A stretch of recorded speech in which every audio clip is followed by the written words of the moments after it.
तो दोस्तों, हमारी आज की कहानी एक आदमी हैरिसन के बारे में है जो अपनी पुरानी रिलेशनशिप को भुलाने के लिए एक एंड्रॉयड मेड को कंपनी पाने के लिए रखता है। लेकिन वो रोबोट हैरिसन के तरफ रोमांटिकली अट्रैक्ट होने लगती है, जिसके कारण उसका बिहेवियर बहुत ज़्यादा खतरनाक हो जाती है। और इसका अंजाम क्या होगा जानने के लिए एंड तक बने रहे। उम्मीद है कि आपको ये अनोखी कहानी अच्छी लगेगी। तो मूवी की स्टार्टिंग में हम बाथरूम में एक नौकरानी को फ्लोर साफ करते हुए देखते हैं।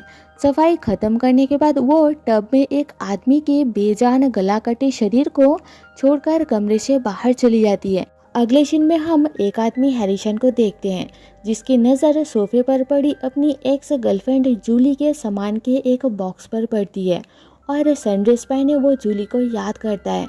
कुछ टाइम बाद वो बॉक्स को बैकयार्ड में ले जाता है, उस पर ऑयल डालता है और माचिस जलाता है। पहले वो झिझकता है और माचिस उसके हाथ में ही जल जाती है, पर फिर वो बॉक्स में आग लगा देता है और वापस अंदर चला जाता है। इसके बाद बेडरूम में हैरिसन इमेजिन करता है कि जूली बस अपने अंडर गारमेंट्स पहने हुए है और उसे बिस्तर पर बुला रही है। फिर हैरिसन थोड़ा नींद पूरा करके अपनी दवा लेता है, लेकिन उसे एहसास होता है कि जूली को भुलाने में उसकी दवा कोई काम नहीं कर रही।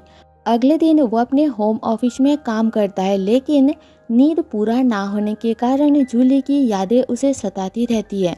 तभी अचानक उसे अपने दोस्त जेसन से एक टेक्स्ट मैसेज मिलता है जो उसे शाम को ड्रिंक लेने की उनकी प्लान के बारे में याद दिलाता है। दोनों बार में मिलते हैं, जहां जेसन हैरिसन को समझाता है कि जूली का उसे छोड़ के जाने के पीछे उसका चिड़चिड़े रहने के बिहेवियर है। जूली की उम्र उससे आधी थी, जिसका मतलब है कि उसका रिश्ता शुरू से ही खराब था। हैरिसन कहता है कि उनका ब्रेकअप हुए बस 3 महीने हुए हैं। जब उसे लगेगा कि वो मूव ऑन करने के लिए तैयार है तो वो आगे बढ़ जाएगा। फिर जेसन उसे मेड्रॉयड सर्विस का एक कार्ड देता है, जिसके पीछे उसका एक्सेस कोड लिखा होता है। हैरिसन पूछता है कि उसे एक्सेस कोड की ज़रूरत क्यों होगी, तो जेसन बताता है कि ऐसा इसलिए है क्योंकि कंपनी अभी भी इसका बीटा टेस्ट कर रही है, जिसका मतलब है कि वो अभी भी क्लाइंट्स के बारे में सिलेक्टिव है। हैरिसन कहता है कि अभी मुझे नौकरानी की ज़रूरत नहीं है, लेकिन जेसन क्लियर करता है कि मेड्रॉयड सिर्फ एक क्लीनिंग सर्विस से कहीं अधिक है और हैरिसन को उस नंबर पर कॉल करने के लिए एनकरेज करता है। घर वापस आकर हैरिसन शराब पीना जारी रखता है और उसे याद आता है कि जूली उसे कैसे इंसल्ट करती थी। वो खुद को रोक नहीं पाता और जूली को मैसेज भेजता है कि वो उसे याद करता है, पर मैसेज भेजने के तुरंत बाद उसे अपने किए पर पछतावा होता है, क्योंकि ब्रेकअप के टाइम दोनों ने रूल बनाया था कि वो एक दूसरे को कांटेक्ट नहीं करेंगे।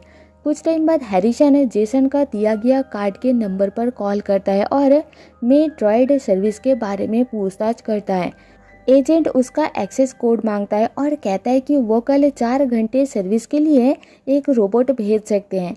जब वो एडिशनल सर्विस के बारे में पूछता है तो एजेंट बताता है कि उनका रोबोट क्लाइंट को किसी भी प्रकार की सेवा देने के लिए डिज़ाइन की गई है। इसके लिए एक ईमेल भेजा जाएगा जहां पर उसे पेमेंट डिटेल्स देना होगा। कुछ मिनट बाद उसे एक कॉल आती है जिसमें बताया जाता है कि मेड एंड्रॉयड यूनिट कल दोपहर 2 बजे आएगी। अगले दिन शावर लेते हुए हैरिसन फिर से जूली को याद करके परेशान होता है। तभी दरवाजे की घंटी बजती है और वो उसी मेड को देखता है जो मूवी की स्टार्टिंग में डेड बॉडी के साथ बाथरूम की सफाई कर रही थी, जिससे पता चलता है कि वो असल में एक रोबोट है। हैरिसन उससे उसका नाम पूछता है और वो कहती है कि वो उसे जो चाहे नाम से बुला सकता है, इसलिए हैरिसन उसका नाम माको रखता है, जो एक कॉमिक बुक से लिया गया नाम है जिसे वो बचपन में पढ़ता था। फिर माको तुरंत अपना बैग खोलती है, अपना सामान तैयार करती है और कहती है कि वो तुरंत घर की सफाई कर लेगी। थोड़ी देर बाद हैरिसन को जेसन का मैसेज मिलता है, जिसमें वो उसे काम करना बंद करके मेड का आनंद लेने को कहता है। 3 घंटे बाद माँ को हैरिसन को कहती है कि उसने पूरे घर की सफाई पूरी कर ली है, तो हैरिसन कहता है कि उसने दिन का काम पूरा कर लिया है, इसलिए वो जा सकती है। हालांकि माँ को कहती है कि उसके पास सर्विस के लिए अभी भी 68 मिनट बचे हैं और पूछती है कि क्या कुछ और है जो वो उससे करवाना चाहता है। फिर अचानक माँ को अपने कपड़े उतार देती है और हैरिसन के करीब जाती है। वो उसे रोकने की कोशिश करती है और कहता है कि वो ये काम करने में कंफर्टेबल नहीं है क्योंकि वो एक रोबोट है। तो माँ को कहती है कि फिजिकल नीड्स पूरा करने में वो सब कुछ कर सकती है जो एक ह्यूमन औरत कर सकती है। फिर वो उसके करीब आती है और मेकआउट करने के लिए उसे बेडरूम की ओर ले जाती है। उस रात हैरिसन सोने की तैयारी करते हुए बहुत खुश होता है और जूली की यादें भी उसे उतना परेशान नहीं करती जितना आम तौर पर करती थी। इधर फैसिलिटी में माँ को स्टैचू की तरह बैठी रहती है और दीवार पर लगे लाइट को चुपचाप देखती रहती है।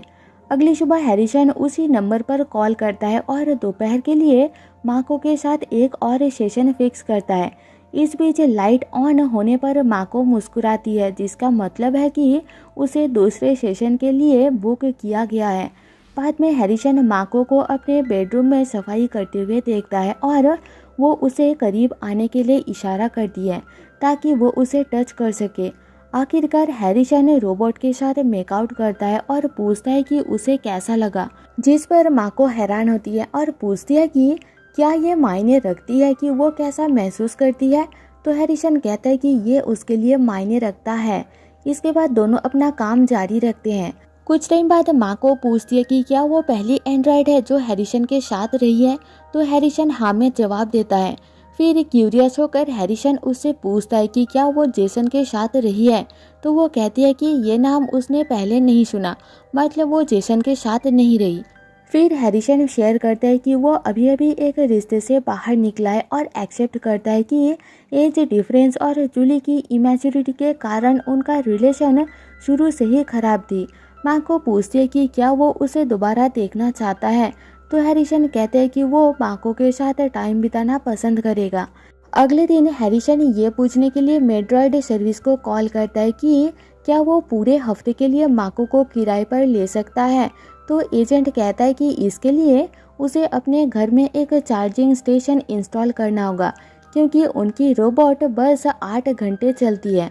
बाद में एक आदमी क्रिस चार्जिंग स्टेशन इंस्टॉल करने के लिए हैरिसन के घर आता है और वो उसे अपने बेडरूम की क्लोजेट में ले जाता है। इंस्टॉलेशन के बाद क्रिस बताता है कि माको का चार्जिंग स्टेशन वायरलेस है, लेकिन इसे काम करने के लिए उसे माको को 2 फीट दूरी के अंदर रखना होगा। क्रिस उसे एक डिवाइस भी देता है जिसके थ्रू वो रोबोट को स्लीप मोड में रखने या उसे जगाने के लिए यूज कर सकता है। जाने से पहले क्रिस कहता है कि उसके चालान में एक कैटलॉग का लिंक होगा जहां वो माको के लिए डिफरेंट आउटफिट और खिलौने खरीद सकता है। उस रात मेड एक बहुत ही छोटी ड्रेस पहनती है और हैरिसन के लिए डिनर तैयार करती है। खाते टाइम हैरिसन उसे अपने बगल में बैठने के लिए कहता है तो माँ को कहती है कि उसे ऐसा लग रहा है कि वो डेट पर है।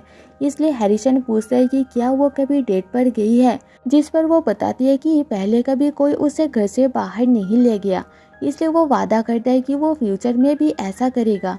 फिर जब हैरिसन को पता चलता है कि माँ को पानी के अंदर 10 मिनट तक डूबा रह सकती है तो वो उसे बाहर अपने जाकुजी में नहाने के लिए बुलाता है।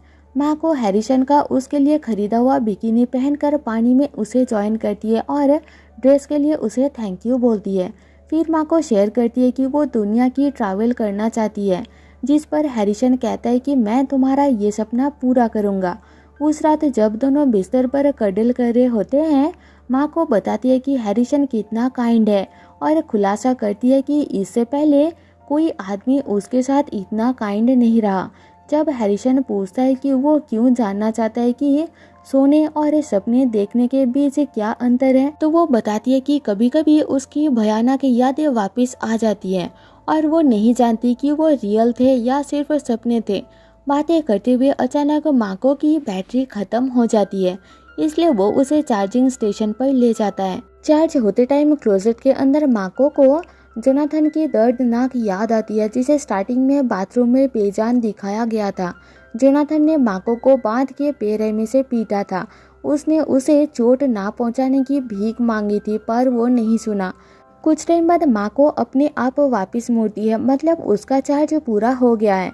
वो बेडरूम में सो रहा हैरिसन को देखती है और किचन में उसे एक बॉक्स कटर मिलता है।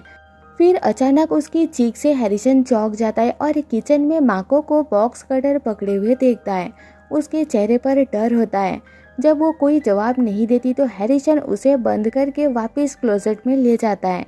इस बीच माको को एक आदमी द्वारा बॉक्स कटर से धमकी देने की बात याद आती रहती है। अब अगले दिन हैरिसन क्लोजेट खोलता है और उसे वापस ऑन करता है। बाद में माको हैरिसन से पूछती है कि क्या उसके पास आज कोई काम है, तो वो कहता है कि मैं वीकेंड पर काम नहीं करता। उस दोपहर माको अपनी न्यू अंडरगारमेंट्स पहनती है और हैरिसन के लिए डांस करती है। इस दौरान हैरिसन पीछे से उसके पास आता है और अपने हाथ से उसकी गर्दन टाइटली पकड़ता है और उससे पूछता है कि क्या उसे ये पसंद है। तो वो कहती है कि वो उसके साथ कुछ भी कर सकती है, उसे इसी तरह से बनाया गया है। इसलिए हैरिसन उसे अपने हाथों और घुटनों को टेबल पर रखने को कहता है, जो रोबोट को अनकंफर्टेबल लगती है। तभी माको को याद आती है कि जोनाथन ने उसे नीचे बांध दिया था और उसकी पीठ पर पैडल से वार किया था और उसे इंसल्ट करता था। अब प्रेजेंट में हैरिसन को गिल्टी फील होता है और वो सोफे पर बैठ जाता है। तो माको पूछती है कि क्या मैंने कुछ गलत किया है। हैरिसन कहता है कि नहीं, तुमने कुछ नहीं किया, तुम मेरे लाइफ का सबसे अच्छी चीज़ हो और मुझे लगता है कि मुझे तुमसे प्यार हो रहा है। उस रात चार्ज लगाने से पहले माँ को हैरिसन को कल रात बिस्तर पर उसके बगल में सोने का कहती है। पहले हैरिसन सोचता है कि यह सही आइडिया नहीं है, क्योंकि रात के दौरान क्लोजेट में माको को चार्ज करना जरूरी है, लेकिन फिर कहता है कि कल एक बार वो कोशिश करेगा। फिर वो उसे चार्ज पर लगा देता है, लेकिन कुछ देर बाद हैरिसन बेड के पास माको को खड़ा देख के चौंक जाता है। वो उसे ऑन करता है तो वो बताती है कि उसे नहीं पता कि वो वहाँ कैसे पहुँची और चार्जिंग फिर से शुरू करने के लिए क्लोजेट में चली जाती है। अगले दिन हैरिसन मेड ड्रॉइड सर्विस पर कॉल करता है और एजेंट को बताता है कि रोबोट रात के टाइम घर के आसपास घूमती है, जबकि मैं उसे बंद करके चार्ज में रखता हूँ। इसलिए एजेंट हैरिसन को रोबोट के अंदर वायरस फिक्स करने के लिए उसे अपडेट करने को कहता है। उस शाम दोनों साथ में एक मूवी देखते हैं। क्योंकि माँ को एक रोबोट है, इसलिए उसे मूवी का इमोशन समझ नहीं आता, तो हैरिसन उसे समझाता है, जिसकी वो अप्रिशिएट करती है। इसके बाद सोफे पर कडल करते टाइम हैरिसन को एक मैसेज मिलता है और माँ को उसके अचानक मूड चेंज होने को नोट करती है। वो पूछती है कि क्या कुछ गलत हुआ है। हैरिसन झूठ बोलता है और कहता है कि ये सिर्फ काम से रिलेटेड बिजनेस है, जिसमें अटेंड करना जरूरी है। पर बाद में हैरिसन बाथरूम में जाकर उसी मैसेज को पढ़ता है, जो कि जूली का था, जिसमें जूली पूछती है कि क्या वो कल रात को फ्री है ताकि वो मिल सके। अब रात को जब हैरिसन माको को बंद करने जाता है तो वो उसे रोकती है और वादा करती है कि हैरिसन के नींद आने से पहले वो खुद को स्लीप मोड में डाल लेगी। पर हैरिसन के सो जाने के बाद वो बिस्तर से उठती है और उसके फ़ोन पर जूली का मैसेज पढ़ती है। अगले दिन हैरिसन को फिर से जूली की मैसेज मिलता है, जो आज रात उनकी मुलाकात के बारे में एक्साइटेड है बताती है और हैरिसन उसका रिप्लाई देता है। उस शाम मिरर के सामने तैयार होते टाइम हैरिसन इमेजिन करता है कि अकेलापन दूर करने के लिए रोबोट किराए पर लाने के लिए जूली उसका इंसल्ट कर रही है। अब जाने से पहले वो कंफर्म करता है कि उसने रोबोट को बंद कर दिया है। हालांकि कमरे से बाहर निकलने के कुछ ही सेकंड बाद माँ को क्लोजेट से बाहर निकल आती है। रेस्टोरेंट में बातें करते हुए जूली एडमिट करती है कि उसने हैरिसन को बहुत मिस किया और उसे अपनी कही गई बातों पर पछतावा है। वो सोचती है कि उन्हें अपने रिश्ते को एक बार और आजमाना चाहिए और डेट पर जाना चाहिए। इस दौरान हैरिसन की नज़र कहीं और होती है, तो जूली पूछती है कि क्या वो किसी को देख रहा है, जिस पर हैरिसन ना में जवाब देता है और दोनों ड्रिंक करते हुए एक दूसरे की कंपनी एंजॉय करते हैं। घर वापस आकर हैरिसन माको को बिस्तर पर बैठी पाता है और हैरान होता है कि वो वहाँ कैसे पहुंची। माँ को उसे अपने करीब आने को कहती है, क्योंकि वो पूरी तरह से चार्ज हो चुकी है, तो हैरिसन उसे ज्वाइन करता है। इस दौरान माँ को हैरिसन को परेशान नोटिस करती है और पूछने पर हैरिसन झूठ बोलता है कि काम पर उसका दिन स्ट्रेसफुल था। तभी अचानक माँ को घबरा जाती है और खुद को बंद करने को कहती है। हैरिसन ऐसा ही करता है और कुछ देर बाद उसे दोबारा चालू करता है, लेकिन माँ को उसे वापस स्लीप मोड में लाने के लिए कहती है, ताकि वो अपने अंदर डिटेक्ट किए गए मैलवेयर को हटा सके।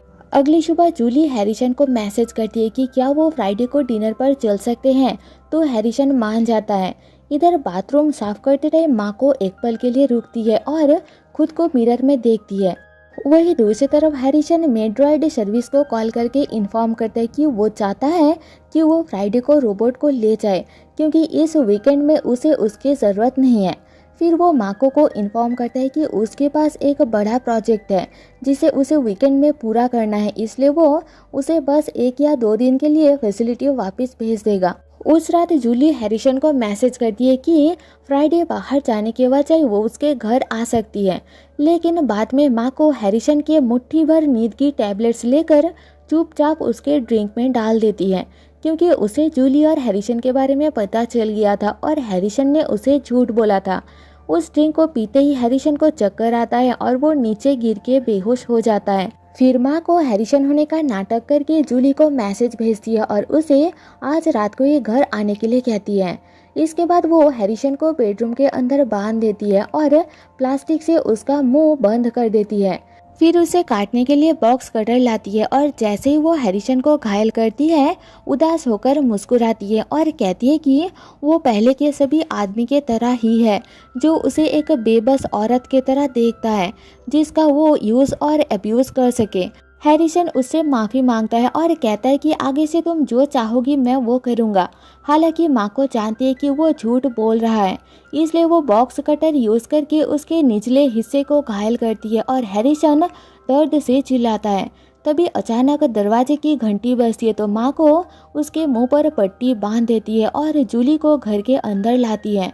वो खुद को हैरिसन का नौकरानी इंट्रोड्यूस करती है, पर जूली को डाउट होता है और वो हैरिसन के कमरे में जाने की कोशिश करती है, लेकिन माँ को उसे सोफे पर धक्का देकर गला घोंटकर मार डालती है। बाद में वो बेडरूम में अपना एक मोजा निकाल के उसके थ्रू हैरिसन का गला घोंट के उसे भी मार डालती है। फिर माँ को उसके डेड बॉडी के बगल में लेट के स्लीप मूड में चली जाती है। अगले दिन मेड्राइड सर्विस से क्रिस और कैम हैरिसन के घर आते हैं और बेडरूम में हैरिसन की डेड बॉडी देख के क्रिस कैम को बताता है कि ये रोबोट का किया धरा है। इससे पहले भी ऐसा इंसिडेंट हुआ है। पिछली बार की तरह इस बार भी वो रोबोट की याददाश्त मिटा देंगे। पुलिस से बचने के लिए दोनों अपने फिंगरप्रिंट्स नहीं छोड़ते। क्रिस हेडक्वार्टर कॉल करके सिचुएशन के बारे में इन्फॉर्म करता है और कैम को बताता है कि उनका मेन काम है रोबोट को रेस्क्यू करना, और दोनों जल्दी रोबोट को उठा के वहाँ से निकलते हैं और मूवी यही ख़त्म हो जाती है। Thanks for watching.